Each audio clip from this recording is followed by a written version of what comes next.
Este programa é livre para todos os públicos.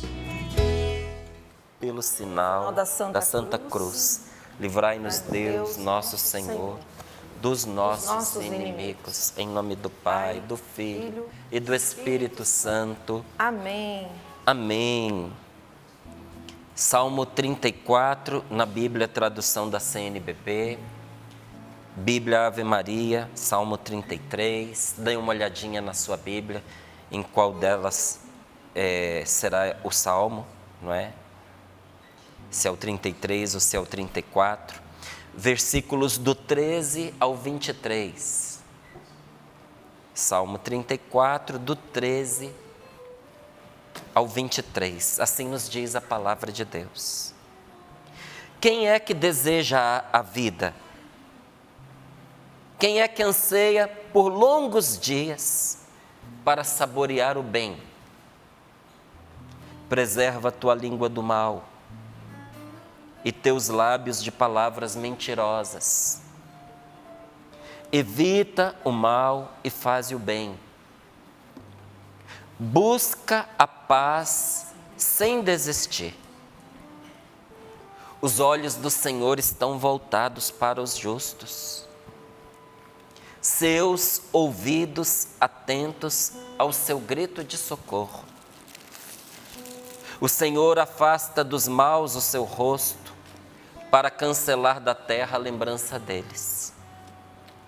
Os justos clamam, e o Senhor os ouve. Salva-os de todos os perigos. O Senhor está perto de quem tem o coração ferido. Salva os ânimos abatidos.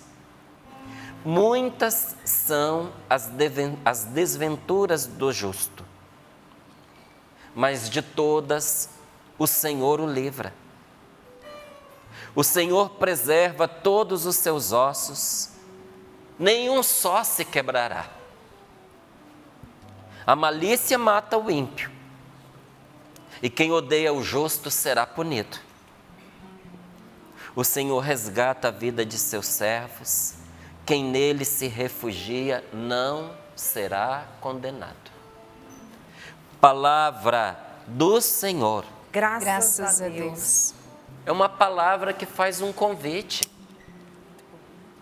E o convite é para todos nós. Ninguém fica de fora. Ninguém está excluído.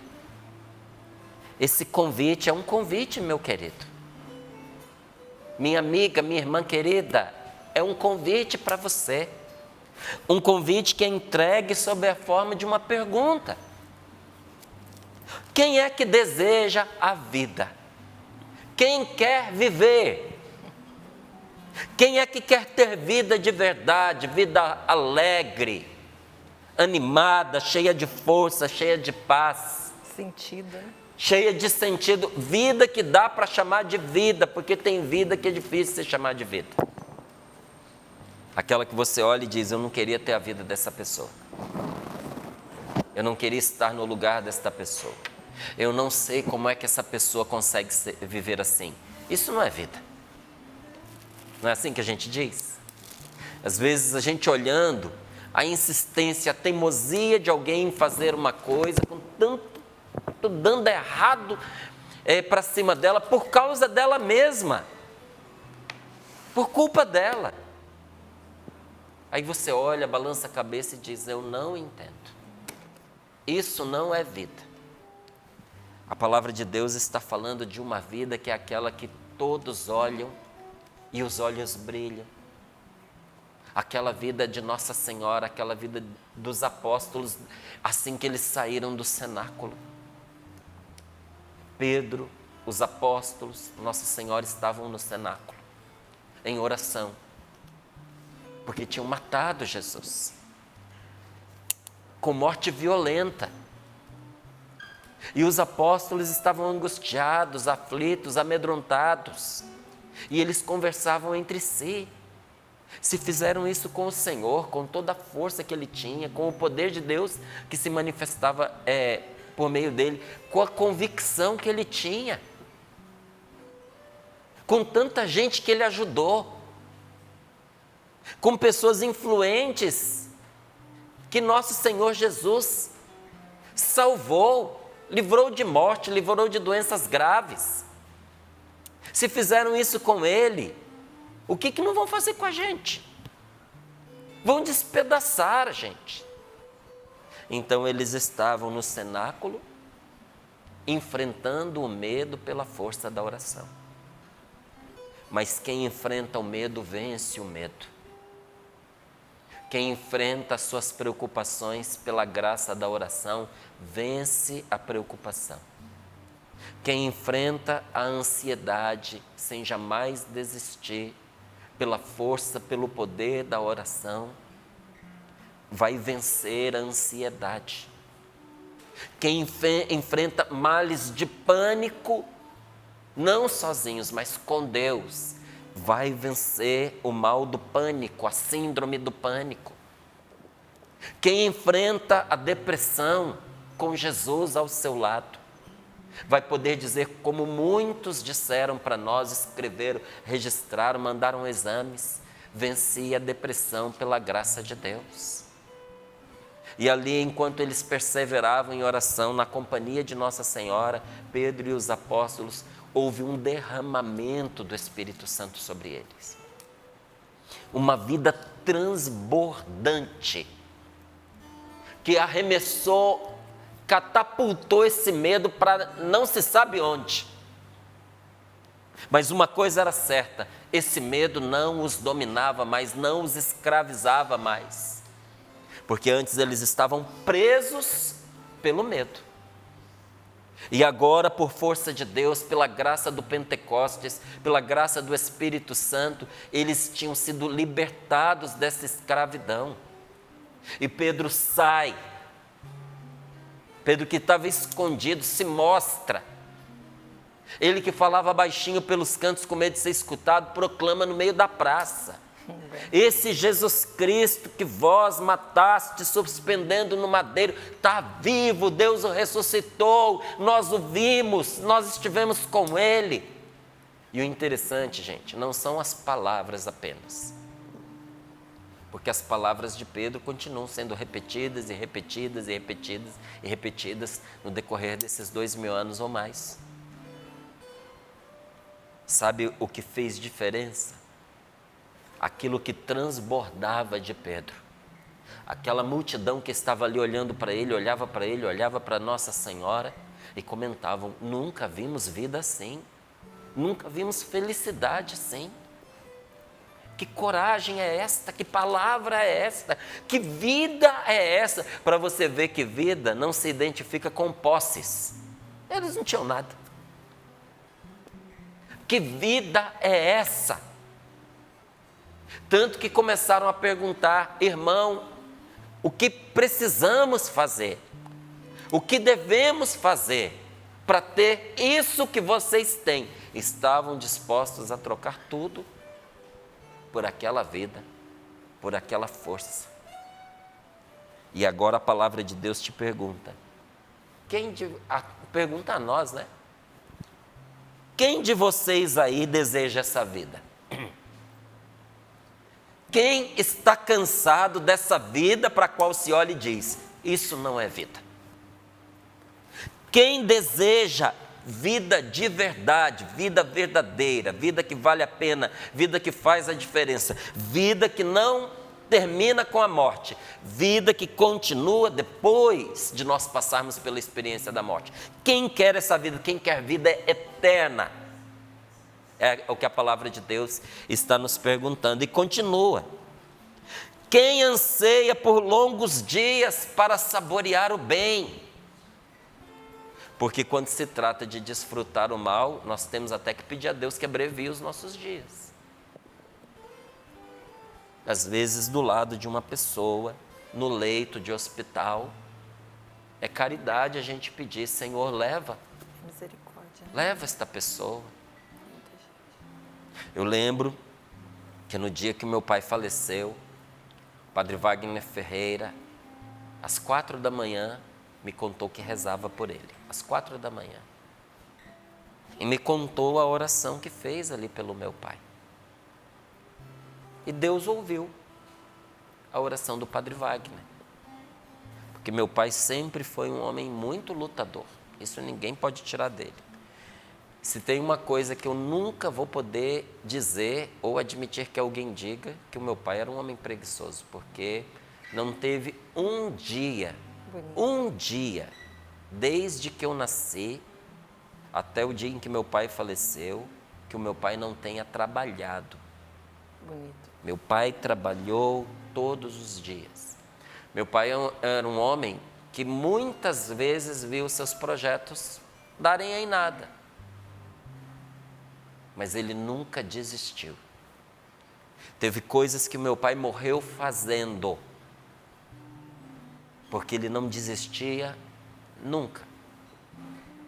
Então, quando a enfermidade, quando a leucemia alcançou meu pai, acompanhada de uma infecção por meio de um fungo, meu pai lutou e lutou e lutou e lutou e lutou, e os médicos esperavam uma morte que nunca chegava, porque meu pai nunca deixava de lutar. Ele não morria porque ele não parava de lutar. Olha que interessante, né? Quando você treina a vida inteira para ser um lutador, até quando você está inconsciente, você não deixa de lutar. A mente tinha parado, mas a alma lutava pela vida. Chegou uma hora que foi preciso dizer para ele: descansa, meu pai. Seus dias estão concluídos. E de cá, um sacerdote tão querido, tão precioso para a nossa Canção Nova, como é o Padre Wagner, orava ali para o meu pai e pedia: Senhor, dá-lhe a graça do descanso, acolhe-o neste momento. Então, já que ele não podia, como diz aqui a palavra, saborear o bem, porque já tinha, acho que uns 40 dias, que o meu pai não podia tomar a água, não podia tomar um gole d'água. Era só um algodãozinho molhado para poder umedecer a boca. Gente, você consegue imaginar o que é você ficar dezenas de dias sem beber água? A sede que não saboreava mais o bem. Então, ter longos dias para viver na dor, na opressão, na tristeza, espizinhado por uma enfermidade, olha, às vezes é melhor que os dias se abreviem. Inclusive o Apocalipse diz que tem situações de sofrimento que Deus abrevia, senão nem a pessoa de bem aguenta, sabia? Mas a pergunta é: quem de nós anseia uma vida longa para saborear o bem? Você quer uma vida que dure para você saborear o que é bom? Quando a gente diz aqui bem, não são tantos esses prazeres, porque isso é fútil, isso é pequeno. Não é que seja ruim, não se sustenta. Quando se diz aqui o bem, pense nos grandes tesouros da sua vida. E quando eu penso nos grandes tesouros da minha vida, não me vem nome de coisas, não, me vem nome de pessoas. Com certeza. É a minha querida Rosemarie, minha esposa amada. É o meu filho Rafael, é o meu filho Lucas. É a minha mãe, são as minhas irmãs. É o meu sobrinho, são os meus cunhados.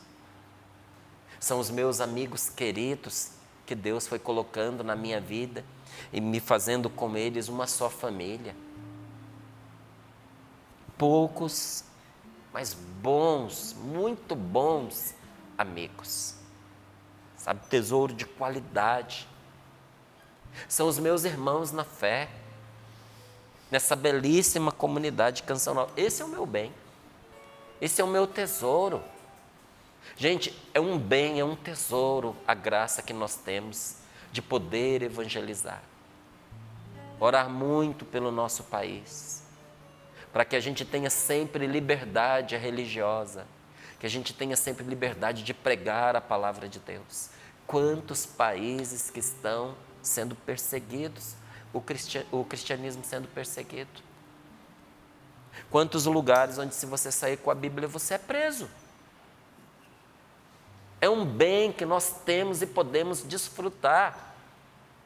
Levar a palavra de Deus às pessoas. E levar a palavra de Deus não é qualquer coisa. É importante sim, não é? A gente levar um prato de alimento, não estamos nunca dispensados disso. Levar um remédio, nunca dispensados disso. Mas não tem comparação com uma palavra que é capaz de tirar a pessoa da miséria, da indigência. Porque não adianta você tirar a miséria da pessoa se você não tirar a pessoa da miséria. Tem muitos lugares em que se tenta tirar ali a pessoa da miséria, mas não tira a miséria de dentro da pessoa. Dá roupa, dá comida, dá um cantinho, mas a pessoa volta para a rua. Está de novo imunda, com a mesma. Você pergunta: e as roupas que eu te dei? Usa e descarta, joga fora. Você chama a pessoa para poder ir para um abrigo? Não, não quer de jeito nenhum. Porque tem algo quebrado aqui dentro. É diferente quando a miséria é arrancada de dentro da pessoa. Todos nós aqui ficamos emocionados quando nós recebemos o testemunho de um homem que vivia na mendicância, era indigente na cidade dele. E por força da palavra de Deus, testemunhava que se recuperou por completo, constituiu família, vereador na própria cidade atualmente. Então não foi tirado apenas da miséria. Aquela vida miserável é obrigada a ceder espaço para essa vida nova que Deus quer dar para nós. Então, é isso que você quer? Uma vida que não se mede por dinheiro, por posses, por títulos. A palavra de Deus te diz então como obter. Preserva a tua língua do mal. E preserva os teus lábios de palavras mentirosas. Começa pela boca. Quem quer ter vida interior, preste atenção no que sai da sua boca, porque a murmuração, a mentira, a calúnia, a fofoca, a difamação matam muitas coisas, mas a primeira coisa que mata é a alma da gente. O primeiro que perde vida somos nós que permitimos que o mal saia da nossa boca. E não só ele fere a nossa alma, como muita gente morreu por causa da boca. Morreu por causa da língua. Que a pessoa foi, me permita dizer assim, foi se enforcando com as próprias palavras. Com isso conseguiu ser isolada, conseguiu ser excluída, conseguiu ser atacada, conseguiu fazer muitas inimizades. E olha, é até dolorido dizer isso, gente, mas quanta gente perdeu a vida numa discussão de bar. De trânsito. No momento que a gente vive, é por causa de situações políticas. Às vezes amigos, às vezes parentes, que sempre se trataram com respeito, de repente, olha, partem para a violência por causa de maneiras diferentes de pensar, de escolhas diferentes para o futuro político do país. E aí você vê gente que se mata. O que acontece? Gente que se mata por causa disso. Aí eu te pergunto, realmente tem coisas que vale a pena o sacrifício da própria vida. Às vezes é melhor morrer do que a gente perder a liberdade da gente. Mas tem coisas que não justifica a gente perder a vida. Preserva a tua língua do mal. E aqui não se trata apenas de cautela, de prudência, se trata de isolar, alijar o mal para longe de nós. Preserva a tua língua do mal. Esse não é um caminho para nós. Preserva os teus lábios de palavras mentirosas. Evita o mal. Evita, sabe? Coisas ruins, evita. Por que a palavra de Deus nos diz para evitar? Porque tem males que quando a gente vê, a gente já fez. Então, para você ver como a palavra de Deus ela é concreta, ela é encarnada, ela nunca é alienada. Ela sabe que tem horas que quando a gente vê, já fez. Mas o que ela nos diz? Evita. Você tem consciência? Você sabe que aquilo é ruim? Você sabe que vai dar ruim? Evita o mal e faz o bem. Busca a paz sem desistir. E qual é o resultado disso? Quando você preserva a sua língua do mal, quando você tira do seu caminho as palavras mentirosas, quando você evita o mal, quando você faz o bem e quando você busca a paz sem desistir. O que isso desencadeia na sua vida? Escute, os olhos do Senhor se voltam para você. Não é que Deus não veja quem faz diferente. Quando diz aqui, os olhos do Senhor estão voltados, é como uma mulher que tendo diante dos olhos um grupo de homens, de repente pousa os seus olhos sobre aquele homem. Imagine você que é homem e uma lindíssima mulher, você solteiro, uma mulher apaixonante, entre tantos os olhos dela pousam sobre você. Ela te viu. Imagine você, mulher, quanto ali esperava o seu escolhido, o seu cônjuge, ou talvez isso tenha acontecido com você, quando os olhos do seu noivo, do seu namorado, do seu marido, pousaram sobre você e escolheram você entre todas as outras. Aqui não se trata simplesmente de enxergar, porque Deus nunca deixou de te ver. Então, do que se trata? Do favor de Deus, da graça de Deus, do benefício que Deus reserva para os que vivem assim. Os olhos do Senhor estão voltados para o justo. E tanto isso é verdade que diz aqui que dos maus o Senhor afasta o seu rosto. Ou seja, quem caminha no mal, caminha por conta própria. Meu Deus do céu, quem de nós seria louco? Tristeza, né? De pôr de fora a graça de Deus. Caminhar sem Deus nesta vida é suicídio. É suicídio espiritual, mas é suicídio mental. É suicídio emocional. É a morte da nossa alegria, é a morte da nossa felicidade. Imagina se alguém tivesse que dizer isso: o rosto de Deus não volta para mim. Deus está olhando para o outro lado. Deus me livre de uma desgraça dessa. O que eu quero é isso aqui, ó. Os olhos do Senhor estão voltados para os justos. Senhor, se eu não sou justo, faz de mim um homem justo. Faz de mim uma pessoa justa. Os ouvidos do Senhor estão atentos ao grito de socorro. Se você não entende ou você acha difícil se entender como uma pessoa justa, então entenda o seguinte: os ouvidos do Senhor estão atentos ao grito de quem preserva a sua língua do mal, quem preserva os lábios de palavras mentirosas, de quem evita o mal e faz o bem, de quem busca a paz sem desistir. Deus ouve a oração desta pessoa. O favor de Deus está sobre ela, mas o Senhor afasta dos maus o seu rosto, para cancelar da terra a lembrança deles. Meus queridos, tem pessoas em grande número, muito mais do que os maus, que são lembradas sempre. Você dificilmente lembra dos maus que viveram na época de Jesus, e os que lembra é como exemplo para não fazer. A gente não se lembra dos maus que viveram na época de São Francisco de Assis. Nem de Santo Agostinho, nem de São Tomás de Aquino. Ninguém sabe o nome. Ninguém assim, né? Um ou outro estudioso sabe. Daquelas que perseguiram Santa Teresinha do Menino Jesus. Mas a memória dos justos permanece para sempre.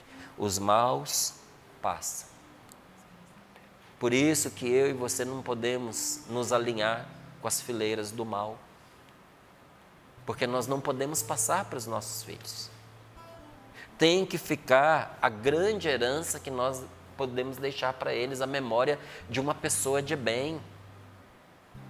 Que Deus faça permanecer o nosso bom testemunho. Porque aqueles que caminham no mal, o Senhor afasta dele o seu rosto e nem sequer se lembram deles. Agora, os justos clamam e o Senhor os ouve. Salva-os de todos os perigos, de todos os perigos. O Senhor está perto de quem tem o coração magoado, de quem tem o coração ferido. Não é da pessoa vingativa, é da pessoa machucada. Deus não abandona quem foi ferido. Deus não abandona quem está abatido no seu ânimo. Quem está desanimado, mas está ali tentando, sabe? Não desistiu. Está desanimado, mas não desistiu. Está ali. O Senhor não abandona. O Senhor salva esta pessoa. E essa frase aqui, esse versículo para mim, ele é uma chave de respostas para muitos de nós. Versículo 20. Muitas são as desventuras do justo, mas de todas o Senhor o livra. Sabe o que é desventura? Má sorte. Eu olhava no dicionário, está escrito ali como má fortuna. Então é uma herança ruim. Deus o livre. Sobrou para o cara uma fortuna. Só que é péssima, é má. É que nem o pai que morre e deixa dívida. Herança ruim. Morre e deixa inimigos. Que herança? Você quer uma herança dessa? É má fortuna. E olha, muitas são as desventuras. Desventura também é mau destino. Como assim mau destino? Gente boa também dá com os burros na água. É isso que esta palavra está nos dizendo. Que mesmo o justo, muitas vezes, verá os seus projetos darem com os burros na água. Muitas vezes vai topar com uma sorte. Muitas vezes vai herdar uma má fortuna. Vai cair no colo dele um negócio que ele não queria. É ausência de felicidade. Mãe. Ausência de felicidade. Muitas são as desventuras do justo. Pessoas boas sofrem. Mas leia aqui em seguida. Mas de todas as desventuras, o Senhor o livra. Gente boa, me permita dizer aí, usar uma expressão aqui popular, passa por duros perrengues. Gente boa passa por maus bocados. Mas de todas essas coisas os livra o Senhor. Passa porque enfrenta e passa porque passa. Você passa por isso porque você enfrenta isso. E você passa por isso porque isso vai ficar para trás. Porque o Senhor livrará aqueles que são seus. Agora é preciso fé para entender esta palavra. É preciso fé para acreditar. E é preciso fé para tomar posse disso. Deus nos deu uma arma poderosa. Deus nos deu uma solução constante. Deus nos deu uma vitória, diz a palavra do Senhor, que vence o mundo. Como assim vence o mundo? Vence todas as dificuldades do mundo. Existe alguma resposta, alguma arma, alguma estratégia que a gente possa usar para vencer todas as situações, independente da natureza delas? Tem. Se chama fé, que se manifesta pela oração. Com oração e com fé se vence qualquer dificuldade, qualquer obstáculo. Mas parece tão fácil. Parece. Vai viver. Só que a fé transforma a vida. E a fé nos leva a agir. A fé nos dá ânimo, coragem, nos dá sabedoria. Nenhum homem de fé, nenhuma mulher de fé é um inerte, é um largado, é um preguiçoso. Porque ele pode ser até ele ter fé, porque no momento em que ele tem fé, a fé o levanta e o põe para agir. E Deus vai com ele e age por meio dele, e as situações vão se transformando. A vitória que vence as dificuldades da vida presente do mundo é a nossa fé, diz a palavra de Deus. É a nossa fé. E quando a gente perde a fé, nós enfrentamos problemas e dificuldades que com fé a gente não enfrentaria. Nós estamos num mundo que se afastou de Deus. E olha, onde o mundo se afasta de Deus, acontecem crimes, acontecem injustiças, acontecem desordens, acontecem guerras. Mas você pode até falar assim, Márcio, mas as pessoas acreditam em Deus, só que é um acreditar de crença vazia, não é um acreditar de fé.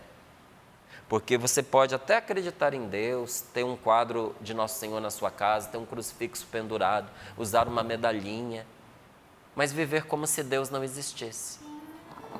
Para mim, uma das coisas que mais me chocam são pessoas que dizem que são cristãs, que dizem que são católicas ou que dizem que são evangélicas, que brigam com os outros por causa de doutrina, mas na hora que você vai ver na vida dela, ela não põe nada em prática. Só usa para discutir e para brigar, mas para fazer...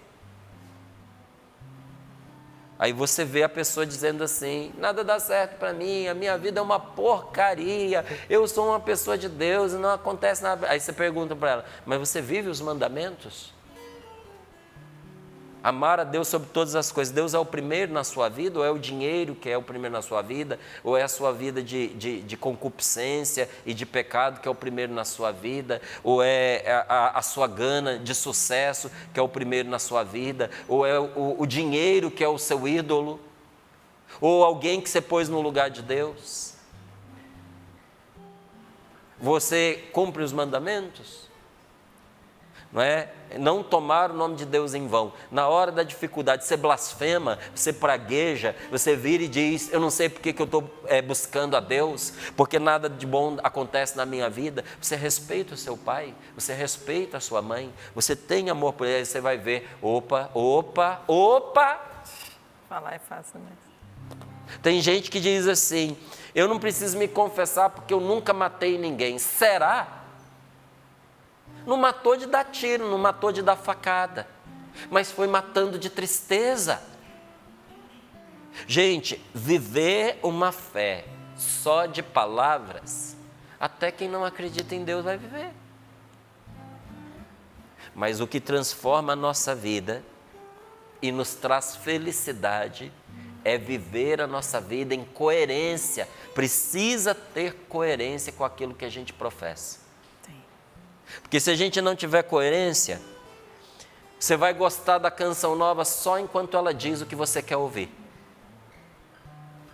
Estou amando a canção nova, adorando a canção nova, melhor canal do mundo, só falo o que eu quero ouvir. Mas acontece de dizer alguma coisa que a pessoa não quer ouvir, estou pensando seriamente se eu vou continuar ajudando. Não é possível, esse povo, não, que decepção, que tristeza. Meu amigo, isso aí realmente separa, divide as águas. Porque a canção nova, ela não existe para levar palavra própria. Ela existe para levar a palavra de Deus. E se está em conformidade com a palavra de Deus, a canção nova precisa proclamar. E se não está em conformidade com a palavra de Deus, a canção nova não tem o direito de levar. Então, nunca se escandalize quando você ver uma obra evangelizadora, de verdade, se ela for verdadeira, se ela for legítima, desagradar as pessoas. Porque nem nosso Senhor Jesus Cristo conseguiu agradar todo mundo. Mas eu vou lhe dizer, aqueles que mesmo desagradados foram com ele encontraram a vida. Se salvaram. Mas, Márcio, mesmo desagradado? Sim, eu estava tomando banho, me preparando para vir para cá. E eu pensava comigo, como é que o amor nos salva, até mesmo quando a gente não acredita no que vai fazer. E lembrei de São João dizendo para os discípulos, para os apóstolos, com tristeza. Gente, São João estava triste. Virou para Pedro, virou para Tiago, para os outros que estavam ali e disse, vamos, desçamos e morramos com ele. Ele vai entrar em Jerusalém, ele está sendo perseguido, ele vai ser morto. Vamos morrer com ele. Tentaram convencer Jesus a não ir, não conseguiram. Mas o amor que João tinha por Jesus era tão grande que não valia a pena fazer diferente do que Jesus queria. E o que aconteceu? Teve dois ali, um que fez, mesmo sem querer, o que Jesus disse para fazer, que foi João. João estava do lado de Jesus na cruz, aos pés da cruz. João ceou com Jesus. João viu Jesus ressuscitado. Porque foi com Jesus, mesmo naquilo que aparentemente ele não concordava. Teve outro que disse que estava tudo bem. Foi lá até deu um beijo no Senhor. João estava contrariando Jesus, dizendo, não vamos, nós vamos morrer. Já que o Senhor vai, então a gente vai junto, mas vai todo mundo morrer. Judas não. Judas fingiu que fazia o que Jesus pedia, mas fez o que ele queria e fez da cabeça dele. E com um gesto de carinho, traiu o Salvador. Qual foi o destino de Judas, minha gente? Foi o desespero. Deixa eu dizer uma coisa a você, que às vezes tem dificuldade em entender o que a palavra de Deus te pede, mas o Espírito Santo já colocou no seu coração um amor por Jesus igual ao de João. Desça e morra com Jesus. Se é de Cristo, nem que seja para pagar com a vida, vá até o fim, porque você vai encontrar a ressurreição. Mas se não é de Deus, salta fora. Porque tudo que nos tira de Deus e é contra a vontade de Deus, nos leva à experiência da morte, como foi o que aconteceu com Judas. Então, encerro para você dizendo esta palavra, versículo 20. Muitos são as desventuras dos justos, muitos são os desgostos de um homem e de uma mulher de bem, mas de todas as desventuras, o Senhor o livra. Minha parte, sua parte é ser de Deus até o fim. Desçamos e morramos com Ele. O resto você deixa com Ele, que você vai ver se Ele livra ou não livra aqueles que são dele. Amém.